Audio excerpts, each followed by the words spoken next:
slide we'll discuss about what are the various stages of myocardial infarction. We can see this is a normal ECG PQRST. What is happening in the hyperacute means less than 30 minutes the patient is in myocardial infarction, that is blood vessels have blocked. What will happen is only tall T waves, tall tented T waves is the first feature of acute myocardial infarction. Afterwards there will be elevation of this ST segment. So this is various starts. So in 5 to 10 minutes you are getting tall tented T waves. Up to 30 minutes you'll get this ST segment elevation. Then 60 to 90 minutes patient will have this start developing Q waves, and patient is also having ST elevation. After days old, that means after 24 hours patient will have Q wave as well as T wave inversion. So these are the various stages of myocardial infarction.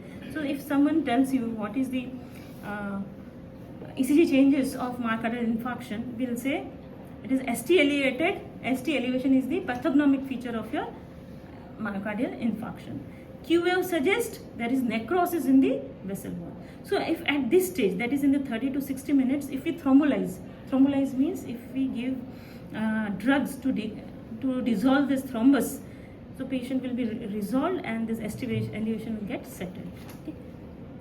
So again we can see here this is normal ST segment, and in this slide 2 we can see ST segment is elevated. This is one part. Here we can see Q wave along with that ST elevation.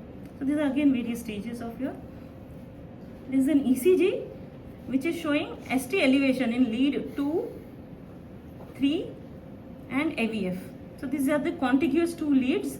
There is ST elevation of more than 2 mm in the standard leads. Then we say there is significant ST elevation, and this is diagnosed as an inferior wall myocardial infarction. So depending upon which lead it is involving, 2 hai, 3 hai, AVF hai, it is inferior wall.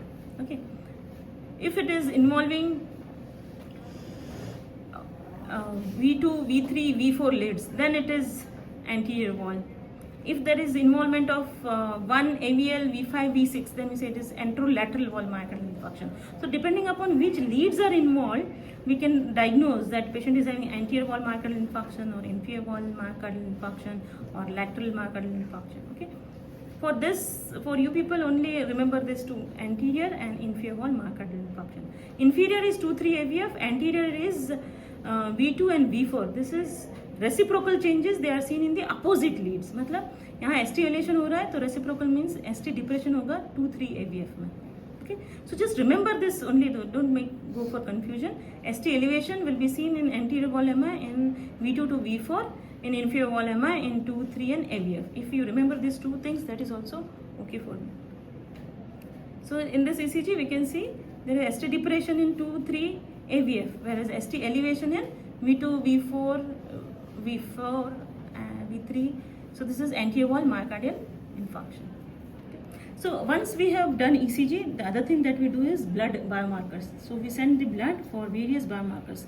So which are the biomarkers which are increased? The first biomarker to be increased is myoglobin, then troponin, and then the CKMB in a serial manner.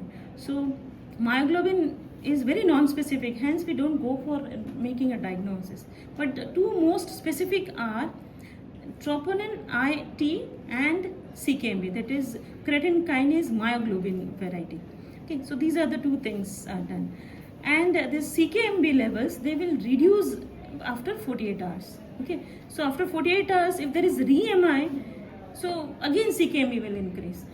But the same thing will not happen with troponin levels. Troponin, once they are increased, like within 30 minutes or 90, once they are increased, it will last for 7 to 14 days, depending upon if it is I or T. Okay, so yes, we need most specific is troponin I, next most specific is your CKMB. Okay, if you want to diagnose re-myocardial infarction, then the CKMB will come into play.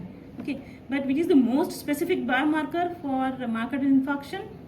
First to rise is troponin T and I, and the second one is for CKM. So any patient who is coming with chest pain, that is angina, there are ECG changes, yes, ST elevation is there, then we label it as ST-related myocardial infarction. If there are no ECG changes, cardiac markers, that is troponin TI or CKMB, they are raised, then we label them as NSTMI. If they are not raised, we label it as an unstable angina. This is the most important part of our full lectures. Okay, why? For making a level 2 questions diagnosis. How is the ECG? ECG ST elevation hai? Not, there is no ST elevation. No ST elevations. Enzymes, how are they?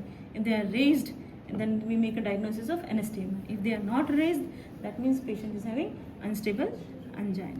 Okay.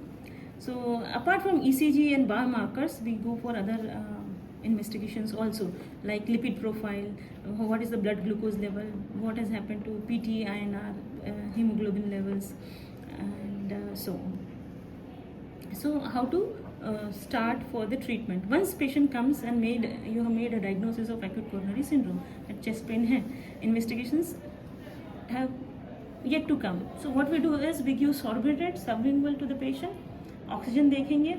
If it is normal, then well and good. If it is decreased, go for oxygen therapy and give a loading dose of ecosprin, clopidogrel and atorvastatin. What does it mean?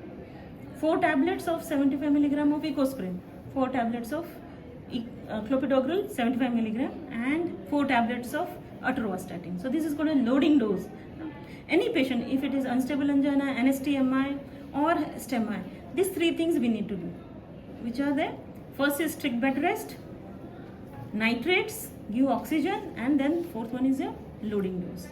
Once we know that the patient is having ST elevation, ECG निकाल लिया हमने, then we need to thrombolyze the patient. Thrombolysis is done by various drugs, or we can go for primary PCI, that is percutaneous coronary intervention. We put a stent in it. Okay. If there is NSTMI, we give directly enzyme drugs. So strict bed rest, pain relief by GTN, loading dose of aspirin, clopidogrel, and oxygen saturation. We need to monitor all these things: heart rate, pulse, blood pressure while treating. Okay. So which are the thrombolytics that we give in acute myocardial infarctions? The drug of choice is tenecteplase, alteplase. If the patient is not affording, then we go for streptokinase. Okay. So urokinase is out of date nowadays. We don't use this.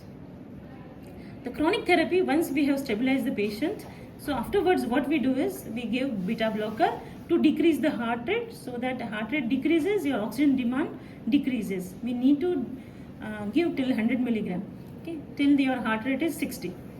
We give AC inhibitors and ARBs to prevent cardiac remodeling. As we have seen in the first lecture, there was cardiac thinning, scar thinning, and hypertrophy. So this is called as cardiac remodeling, and this can be prevented by your AC inhibitors and ARBs. They are enalapril, ramipril, telmisartan, olmesartan. We give lipid lowering agent for plaque stabilization. Okay, so the atorvastatin, rosuvastatin, these are the drugs. These are given, and the dosage of 80 to 40 milligram per day. Diet is the another part. Anticoagulants. Before diet, we should also start these patients on anticoagulant. That is heparin, low molecular heparin needs to be given, and then we ask to have the patient of reduced saturated diet, fat diet, and high protein to fat ratio, and should have a low calorie count. So which are the various surgical or interventional availables with us? So this is one of the PCI that is shown in this. So once we pass a stent over here, this is a plaque. Insertion of stent after balloon angioplasty. So we have inserted a balloon, dilated the balloon, and over this balloon there is a stent, and this stent clears your blood flow. So this is known as percutaneous coronary intervention. Why? From the skin into the femoral artery, we are coming to the aorta, and then coronary artery, we are going to the culprit coronary artery, then we are inserting cannula. Over the cannula we are inserting your stent, and then we are inflating the stent with the help of your balloon catheter. Okay, so these are various stages. So blocked coronary artery, insertion of the stent after balloon angioplasty, and then stent is placed and the blood flow is restored. Okay. So the another is